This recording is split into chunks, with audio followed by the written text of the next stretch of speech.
오늘 설교 제목은 하나님을 경외하는 아브라함의 믿음, 이렇게 정했습니다.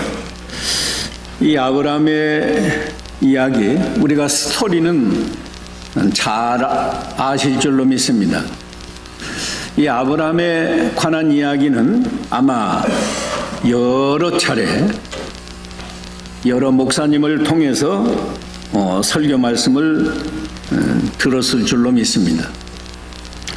우리가 많은 설교를 들어도 머리로만 이해를 한다고 하면 아무 의미가 없습니다. 오늘 우리는 다시 한번 우리 마음을 가다듬어서 하나님을 경외하는 아브라함의 신앙을 우리가 배우고 실천하고 그런 은혜를 받기 위해서 다시 한번 이 아브라함의 신앙을 설교를 통해서 우리가 은혜 받고자 합니다. 이 1절에 보면 그 일 후에 하나님이 아브라함을 시험하시려고 그를 부르셨다 그랬습니다. 왜 하나님이 아브라함을 시험하셨을까? 하나님은 아브라함에게 복을 주시기로 이미 약속을 하셨고 또 복을 주시려고 하시는데 그 복을 받을 만한 믿음이 있는가? 믿음의 준비가 되어 있는가? 그걸 시험하신 거예요.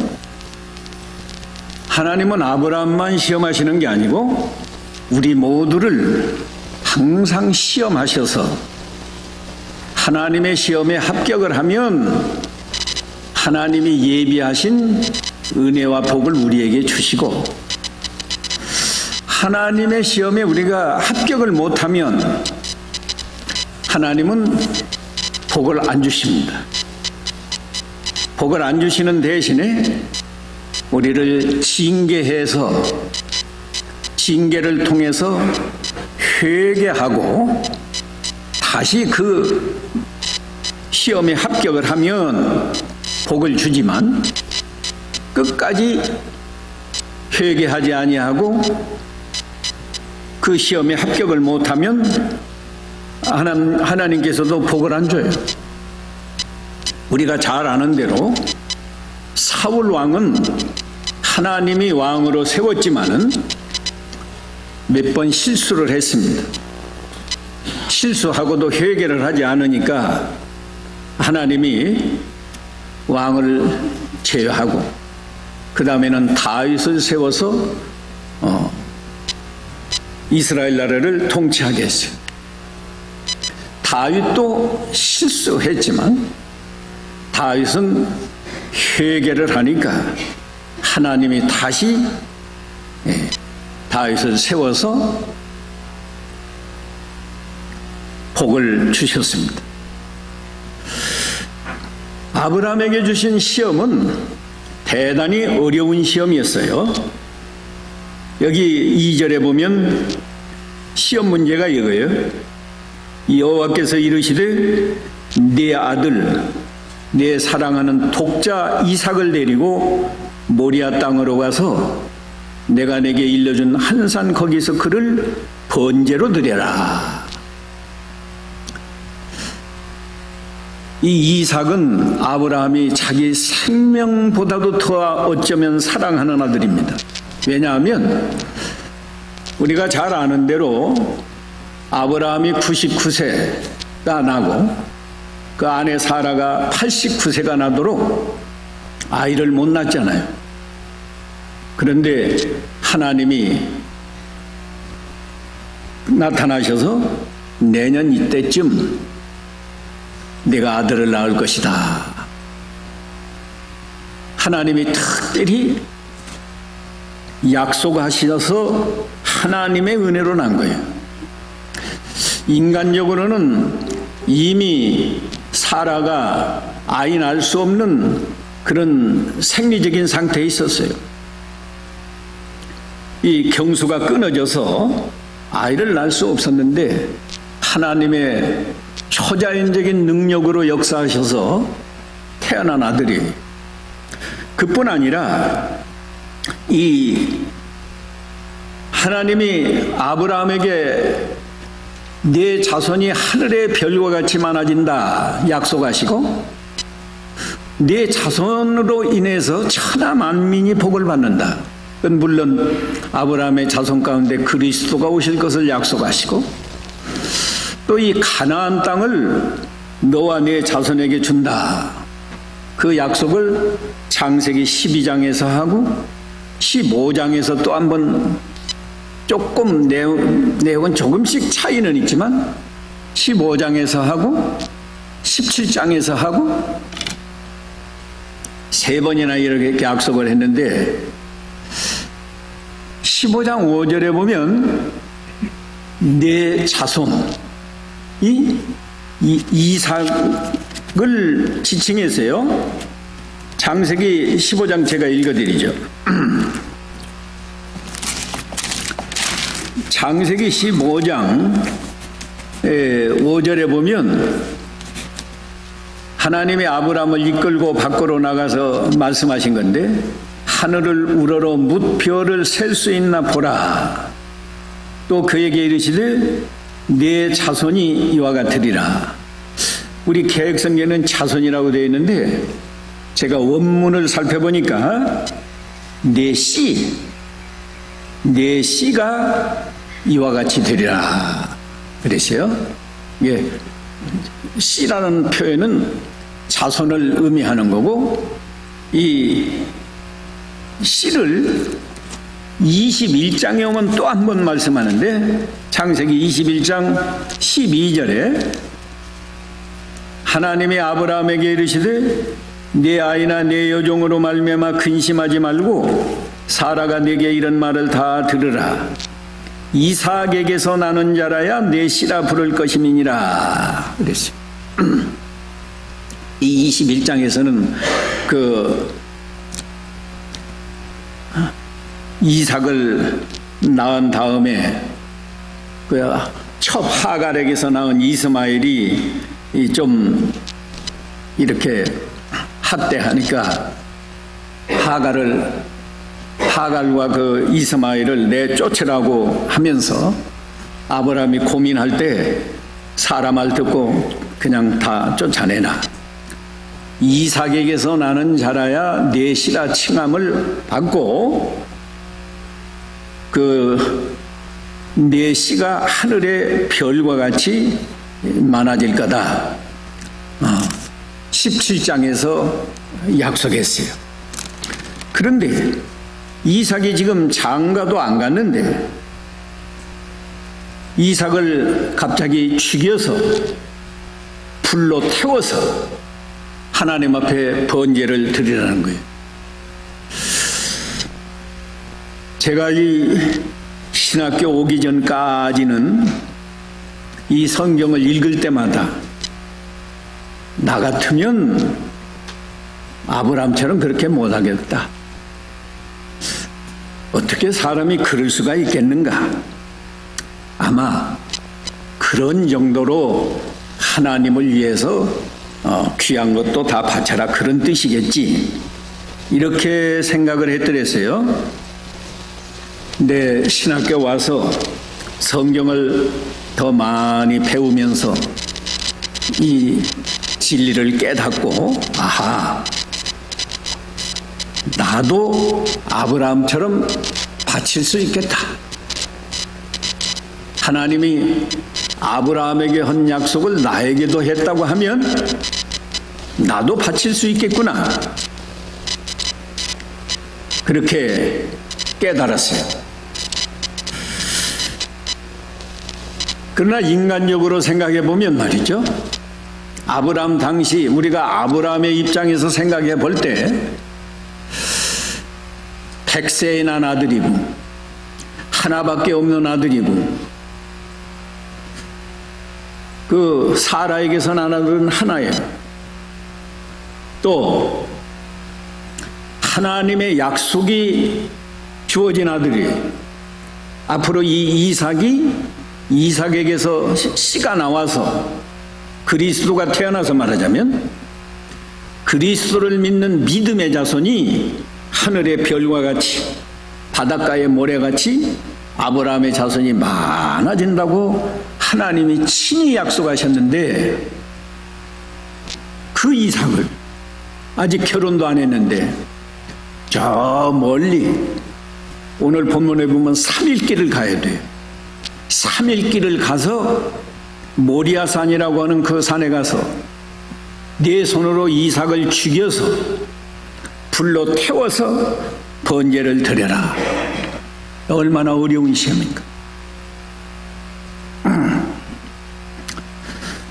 두 번째, 이 시험 문제가 어려운 것은 도대체 이 도덕적으로나 상식적으로 맞지 않는 말씀을 하나님이 주셨어요.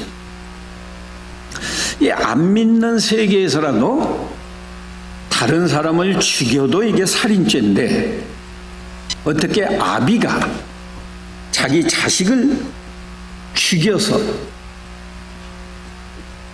하나님 앞에 제사한다고 하지만 어떻게 자기 자식을 죽여서 제사하느냐? 이건 도덕적으로도 맞지 않는 이야기라. 신앙적으로도 이게 좀 난감해요. 왜냐하면 아브라함이 하나님의 약속을 믿는데요, 하나님이 약속해 줬으니까 장차 아브라함의 자손이 점점 번성해서 하늘의 별과 같이 많아진다. 하나님이 약속했으니까 그걸 믿는데, 하나님이 이삭 하나만 아들로 줬어요. 그 첩에게서 난 하갈은 제외하고요. 또 하나님이 이삭으로 말미암은 씨가 하늘의 별과 같이 많아진다고 약속했으니까 이 이삭을 죽이면 하나님의 약속이 이루어질 수가 없잖아요. 그러니까 신앙이 좋은 아브라함이라고 해도 하나님의 약속이 이루어지게 하려면 이 이삭을 죽일 수가 없는데 하고 고민할 수밖에 없는데, 아브라함은 그런 고민하지 않고 하나님의 말씀은 그 이튿날 아침에 일찍 일어나서 하나님 앞에 이 이삭을 제물로 바치는 일이 너무 기쁘고 좋아서 일찍 일어나가지고 이삭을 데리고 또 집에서 장작까지 다 준비를 해가지고 3일 길을 떠나서 거기 칼로 이삭을 죽이려고 할 때 하늘에서 하나님의 사자가 나타나서 아브라함아, 아브라함아, 이 조금만 늦으면 죽이니까요. 하늘에서 아브라함아, 아브라함아, 그 아이에게 손대지 말아라. 내가 이제야 내가 하나님을 경외하는 줄을 아노라. 12절에, 오늘 본문 12절에 그렇게. 그러니까 이 시험을 하신 거예요. 내가 하나님을 경외하는 믿음이 있느냐? 내가 정말 하나님을 경외한다고 하면 내 자식을 죽여서 번제로 드리라고 해도 순종할 것이다. 그러나 하나님을 경외하는 믿음이 없다고 하면 안 바칠 것이다. 그런데 아브라함은 이 시험에 아주 100점으로 합격을 했어요. 아브라함은 조금도 망설이지 않고 죽이려고 했다. 하나님이 급해서 아브라함아 하지 않고 아브라함아, 아브라함아 2번 이렇게 불러서 그 아이에게 손대지 말아라.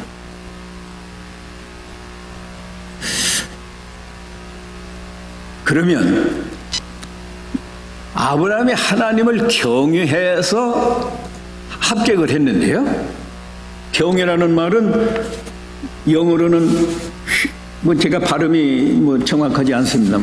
fear, 두려워한다, 그런 표현이에요. 그런데 어린아이가 호랑이를 보고 두려워하는 것도 두려워하는 것이지만 여기 성경에서 두려워한다는 말은 하나님을 최고로 존경하고 존귀하게 여기면서 하나님을 두려워하는 거예요. 하나님을 두려워하는 사람은 왜 두려워하는가? 하나님 앞에서 내가 실수할까 봐서, 하나님의 말씀을 내가 불순종할까 봐서 두려워하는 거예요. 내가 하나님의 말씀을 불순종하면 하나님이, 그 거룩하신 하나님이 벌을 내리실 거니까요. 다른 건 다 피해도 하나님이 내리시는 벌은 피할 수가 없어요. 그렇기 때문에 하나님을 두려워하는가? 아브라함은 하나님을 내가 두려워하는 줄 내가 알았다. 그랬으니까 이제 더 죽이지 말라는 거예요. 도대체 아브라함이 왜 하나님을 그렇게 두려워했는가? 우리는 오늘 그걸 배워야 돼요. 여기 주보에 아주 간단한 내용을 정리해 놨는데요. 아브라함이 하나님을 경외하는 믿음은 절대 선하신 하나님을 믿었기 때문에 하나님을 경외했다. 절대 선하신 하나님. 우리 인간은 기분이 좋고 형편이 좋을 때는 선을 행해요. 가령 가정에서도 자기 기분이 좋고 형편이 좋으면 아내에게 선한 말을 합니다. 근데 밖에 나가서 하는 일이 그냥 실패하고 기분이 언짢고 할 때는 괜히 집에 와서 부인에게도 선한 말이 안 나가고 좀 퉁명스러운 말이 나가잖아요. 그런데 하나님은 절대 선하다. 제가 이렇게 절대라는 말을 붙인 것은 100% 영원히, 어떤 때는 선하다가 어떤 때는 조금 악하고 그런 거 없어요. 영원히 선하시고 100% 선하신 하나님. 그렇기 때문에 하나님의 말씀은 또 절대 선한 말씀이에요. 한번 따라합시다. 하나님의 말씀은 절대 선하신 말씀입니다. 사람 편에서 보면 네 아들을 네가 죽여서 불로 태워서 제사하라는 것이 도덕적으로 얼마나 이게 끔찍하고 악한 행동 아니에요? 근데 이게 하나님이 말씀했기 때문에 그 말씀 자체가 절대로 선하다. 악한 말이 아니다 이거예요. 선한 말이라는 말은 무슨 의미인가? 이 선한 말을 내가 순종하면 하나님이 기뻐하시고, 선한 일을 했으니까 하나님이 기뻐하시고 다른 사람에게는 유익이 되고 나는 복을 받는 거예요. 오늘 잘 기억하세요. 하나님 말씀을 순종하면 하나님이 기뻐하시고 하나님이 영광을 받으신다고 해요. 그리고 다른 사람에게는 반드시 유익한 결과가 나타나고 나 자신은 복을 받는 거예요. 이삭을 칼로 죽이는데 이삭에게 무슨 유익이 있나? 우리는 이해가 안 되지만 하나님은 반드시 이삭에게도 유익되고 이삭을 죽였는데 그 어머니 되는 사라에게도 유익이 되는 그런 열매를 맺는다 그거예요. 우린 이해를 못해요. 그러니까 이삭 죽이는 거 문제가 아닙니다. 또 두 번째, 이 사건 속에서 하나님은 절대 진실하신 하나님으로 믿었어요. 아브라함은 절대 진실하신 하나님을 믿었기 때문에 창세기 12장, 15장, 17장에서 네 자손이 하늘의 별과 같이 많아질 것이다. 또 창세기 21장 12절에서 이삭으로 말미암은 자가 내 자손, 내 씨다. 그 말씀을 믿었다. 그러니까 이삭을 죽여도 이삭을 죽이면 아브라함에게 자식이 없어요. 그래도 아브라함의 자손이 하늘의 별과 같이 많아지고, 또 창세기 21장 12절에서는 이삭으로 말미암은 자가 내 씨다 그랬거든요. 창세기 21장 12절 성경 펴놓고 읽어보세요. 하나님이 아브라함에게 이르시되 네 아이나 내 여종으로 말미암아 근심하지 말고 사라가 네게 이런 말을 다 들으라. 그냥 듣고 하갈과 그 이스마엘은 그냥 다 쫓으라 그거야. 왜냐하면 이삭에게서 나는 자라야 내 씨라 부를 것임이니라. 그러니까 이삭을 죽여도 하나님은 이삭에게서 씨가 나와가지고 그 씨로 말미암아서 아브라함의 자손이 하늘의 별과 같이 많아진다 이거예요. 그건 다 믿는 거예요. 하나님은 진실하니까. 거기까지 가니까 내가 하나님 말씀을 순종하면 하나님이 기뻐하시고 다른 사람에게는 유익이 되고 나는 복을 받고, 그리고 우리 하나님은 절대 진실하신 하나님이기 때문에 내가 이삭을 칼로 찔러서 죽여서 불로 태워서 제사를 해도 하나님은 그 이삭을 통해서 이삭의 씨가 하늘의 별과 같이 또 많아지게 해주시고, 이삭의 씨로 말미암아서 천하 만민이 복을 받고 그 약속이 이루어진다 이거. 거짓말하는 하나님이면 그게 불가능하지만 절대 진실하신 하나님이기 때문에 나는 뭐 이삭을 죽여도 이삭의 씨가 나와가지고 하늘의 별과 같이 많아질 것이다.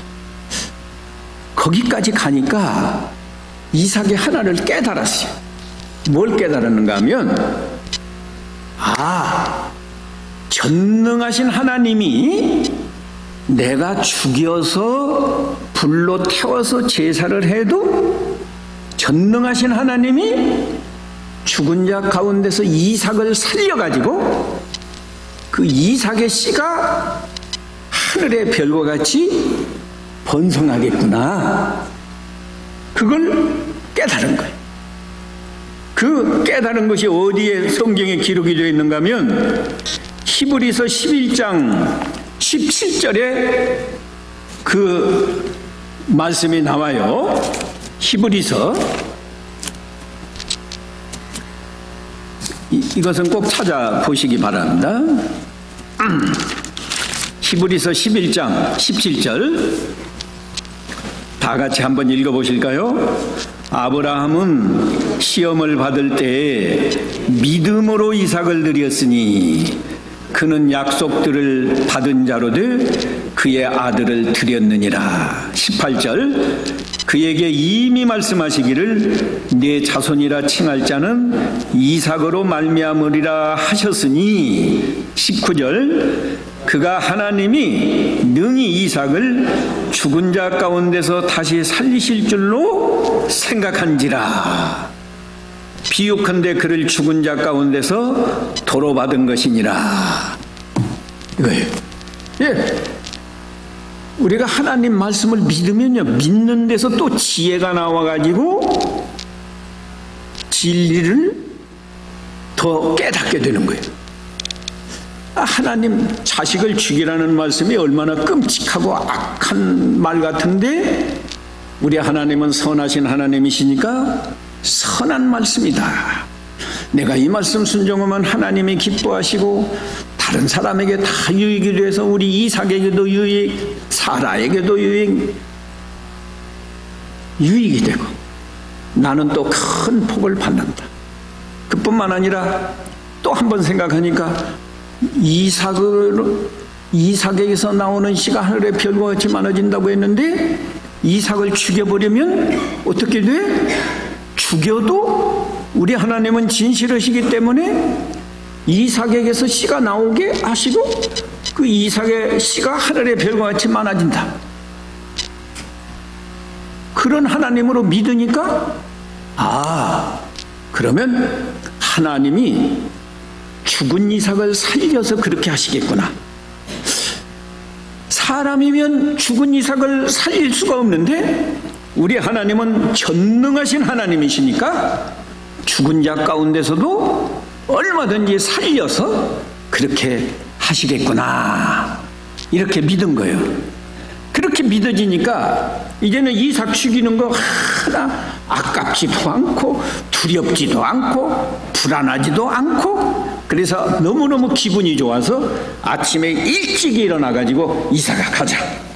뭐 또 장작을 준비해가지고 가는데 3일길이 나갔어요. 하룻밤 자고 또 가고 또 하룻밤 자고 또 가고 사흘. 보통 이런 믿음이 없다고 하면 첫날은 열심히 가다가도 아무리 이삭 이거 죽일 수가 없는데 이거 죽이면 약속이 안 이루어지는데 하나밖에 없는 아들인데 그러면 마음이 움직여가지고 도로 돌아갈 수도 있잖아. 그런데 이 아브라함의 믿음은 확고부동해요. 우리 하나님은 절대 선하신 하나님이야. 우리 하나님은 절대 진실하신 하나님이기 때문에 하나님의 약속이 반드시 이루어져. 이삭을 내가 죽여서 불로 태워서 하나님 앞에 제사해도 이삭에게서 씨가 나오려면 하나님이 그 이삭을 살려야 될 거 아니에요. 전능하신 하나님이 반드시 살리실 것이다. 그런 믿음이 있기 때문에 이삭을 죽이러 가는데 조금도 불안하지 않아요. 그래서 살려줄 걸 믿고 갔어요. 믿고 갔다는 증거가 오늘 22장에도 있습니다. 22장에도 4절 제가 읽어드립니다. 4절 5절 오늘 본문이에요. 제3일에 아브라함이 눈을 들어 그곳을 멀리 바라본지라. 이에 아브라함이 종들에게 이르되 너희는 나귀와 함께 여기서 기다리라. 내가 아이와 함께 저기 가서 예배하고 우리가 너희에게로 돌아오리라. 지금 종들은 다 여기 머물고 아브라함과 이삭 두 사람이 지금 제사하러 가잖아요. 근데 하나님이 살려줄 걸 믿기 때문에 제사하고 우리가 돌아온다. 나만 돌아오는 게 아니라 우리가 돌아온다는 건 우리는 복수 아니에요. 나와 이삭이 함께 돌아온다. 그냥 죽어서 채로 없어진다고 했으면 너희들은 가만히 있으라. 내가 가서 제사하고 내가 돌아올 것이다. 내가 돌아올 것이다. 그렇게 말을 껐는데 아브라함은 이미 내가 이삭을 죽여서 불로 태워서 제사를 할지라도 하나님이 살려주실 것을 믿었기 때문에 히브리서 11장에서도 그렇게 나와 있고 오늘 본문에도 우리가 너에게 돌아오리라. 그래서 죽이려고 아예 마음먹고 그냥 죽이려고 하는데 하늘에서 하나님이 됐다. 내가 이제야 하나님을 경외하는 줄을 안다. 저와 여러분이 오래 믿은 분은 수십 년 예수님을 믿고 하나님을 하나님이라고 부르면서 주일마다 이렇게 예배를 하는데 하나님을 어느 정도로 경외하는가? 하나님을 내가 믿는 하나님은 도대체 어느 정도로 선을 행하는 하나님인가? 어느 정도로 진실한 하나님인가? 여러분은 또 나는 말이죠. 이 성경 말씀을 어떤 정도로 믿고 있는가? 왜 하나님이 이 성경 말씀을 우리에게 주었는가? 어떤 사람은 성경 읽으면 잠이 잘 온다고 그런 사람도 있더라고요. 잠 잘 자라고 성경을 주셨나? 이 하나님 말씀 한 말씀 한 말씀이 저와 여러분을 시험하는 거예요.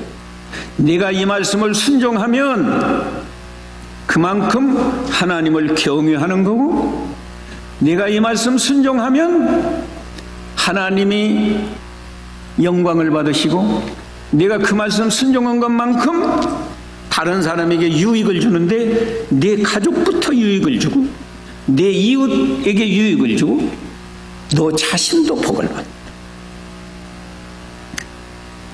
하나님이 이 아브라함에게 이 말씀 순종했기 때문에 복을 주시는데요. 제가 읽기는 지금 14절까지 읽었는데 17절에 오늘 본문에 17절 나와요. 하나님이 주신 복도 한번 다 같이 읽어봅시다. 시작. 내가 내게 무슨 복을 줘요? 큰 복을 주고. 이 성경을 읽을 때는 내가 내게 큰 복을 주고 그렇게 읽으면 안 돼요. 내가 내게 큰 복을 주고 내 씨가 크게 번성하여 하늘의 별과 같고 바닷가의 모래와 같게 하리니. 자, 아브라함은 이삭 한 사람 하나님 앞에 바치려고 했는데 하나님은 아브라함에게 얼마나 많은 복을 주는가 하면 큰 복을 준다. 큰 복.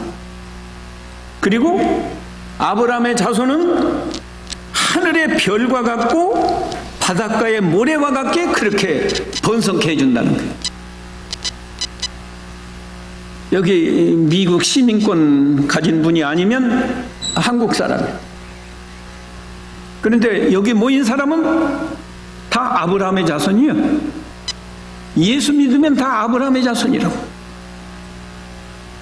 지금 세계에 아브라함의 자손이 몇십억이에요. 아브라함은 하나 바쳤는데 이삭 한 사람 바쳤는데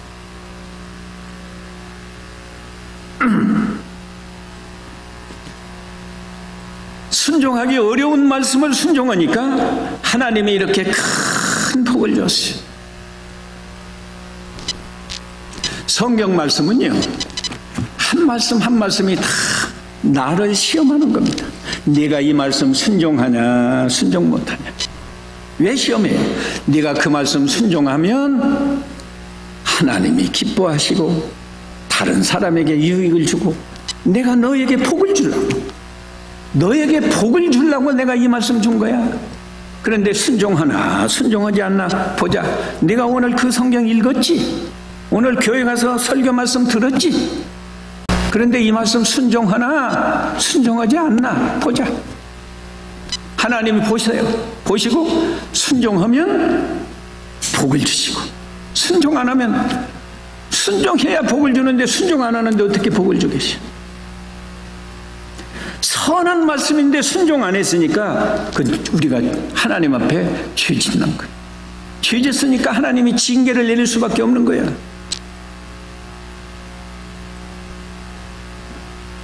하나님이 복을 주시면요, 여러분은 이 성경에 얼마나 말씀이 많아요. 오늘 주일인데 구약 10계명에서부터 안식일을 기억하여 거룩하게 지키라 그랬죠? 신약시대에는 우리 예수님이 이 주일날 부활하셔서 부활의 생명을 우리에게 주시고 부활의 새 세계, 십자가와 부활을 통해서 율법의 저주에서 우리를 해방을 시켜서 너희는 의로운 사람이다. 너희는 이제 지옥 가지 않는다. 너희는 이제 하나님의 자녀다. 이런 복을 우리에게 허락하셔서 그 은혜에 감사해서 우리는 주일날마다 예배하거든요. 근데 우리 한국 성도들이 처음에 이민 와서는 돈이 없으니까 예배당을 마련 못하고 이 다른 교회를 빌려서 예배를 하기 때문에 새벽 기도도 못하고 주일날 한 번 예배하고 돌아갔어요. 그런데 하나님이 은혜 주셔서 이렇게 좋은 예배당을 주었는데 왜 주일날 한 번만 예배하고 집으로 돌아가냐 이게. 아브라함은 독자 이삭을 하나님 앞에 바쳤는데 주일날 예배 2번 하는 것이 그렇게 힘들어요? 그래서 제가 여기 와 있는 동안은 오전 예배, 오후 예배 설교 달리한다. 앞으로 여기 오는 목사들은 다 제 후배예요. 제 제자예요. 내가 반드시 난 몰라서 이렇게 하는지 당부하고 갈 거예요. 2번 예배 드려라. 2번. 오전에도 예배 드리고 오후에도 예배 드리고. 여러분이 예배를 왜 드려요? 시편 50편 23절에 보면 감사로 예배하는 자가 나를 영화롭게 한다. 행위를 옳게 하는 자에게 구원을 보이리라. 행위 옳게 한다는 게 하나님 앞에 감사로 예배하는 게 그게 행위를 옳게 하는 거다 이거예요. 아마 어디 여행을 간다고 하면 이틀 사흘도 여행하잖아요. 하나님 앞에 예배하는 건 하나님께 영광을 돌리기도 하지만 자기가 은혜 받고 복 받는 시간 아니에요. 은혜와 복을 2번 받으면 좋지 한 번만 받고 굿바이 하면 돼?